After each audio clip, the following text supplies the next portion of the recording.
হ্যাঁ বন্ধুরা, দেখুন আজকে একটা নতুন রেসিপি নিয়ে এসেছি। তো বানাচ্ছি, আপনারা দেখতে থাকুন কীরকম বানাচ্ছি। এটা দেখুন কি দুধের ছানার মিষ্টি, এটা দিয়ে রেসিপি বানাচ্ছি, দেখতে থাকুন। এই দেখুন, এটা ম্যাশ করে নিয়েছি।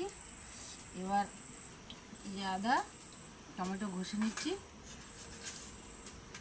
এই দেখাচ্ছি।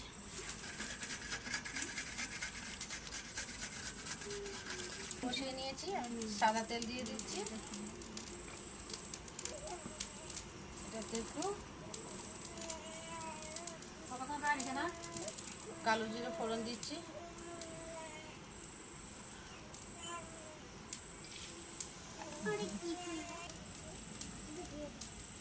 তিনটে কাঁচা লঙ্কা দিচ্ছি। যে যেরকম ঝাল খাবে সে সেরকম দেবে। আমি একটু কম করে ঝাল দিচ্ছি, বাচ্চারা খাবে তো এই জন্য। একটু আদা কুচে রেখেছিলাম, সেটা দিয়ে দিলাম। টমেটো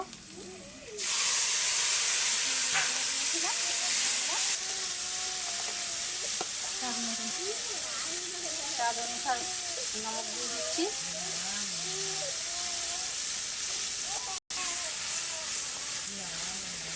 হ্যাঁ, দেখুন তেল ছেড়ে যাচ্ছে, তখন একটু মশলা দিয়ে দেবো। একটু জিরে পাউডার,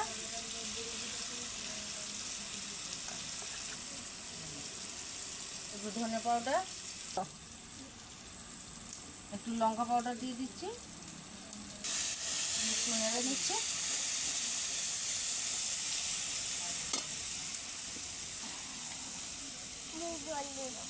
একটুখানি জল দিয়ে ভালো করে মশলাটা ভেজে নেব, দেবো।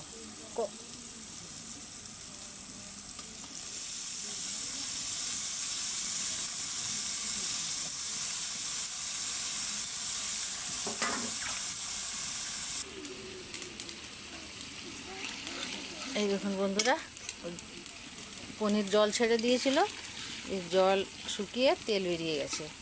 এই দেখুন, একটু এই যে কাস্তুরি মেথি দিয়ে দেবো এবার। তারপরে হয়ে গেছে। তো দিয়ে দিব এবার। এই দেখুন, এটা দিয়ে দিলাম। তো এটা আমি আজকে আমাদের শনিবার বলে আমি নিরামিষ বানিয়েছি। তো এটাতে পেঁয়াজ, আদা, রসুন, টমেটো দিয়ে বানালে এটা খেতে খুব ভালো হবে। রুটির খুব সুন্দর একটা তরকারি। তো আপনারা বানিয়ে খেয়ে দেখবেন বন্ধুরা, কেমন লাগে আমাকে কমেন্টে বলবেন। তো এটা খুব সুন্দর তরকারি, আপনারা বানাবেন। তো ভিডিওটা এখানে শেষ করছি বন্ধুরা, সবাই ভালো থাকবেন। আবার কোনো নতুন ভিডিওতে দেখা হবে। Bye bye.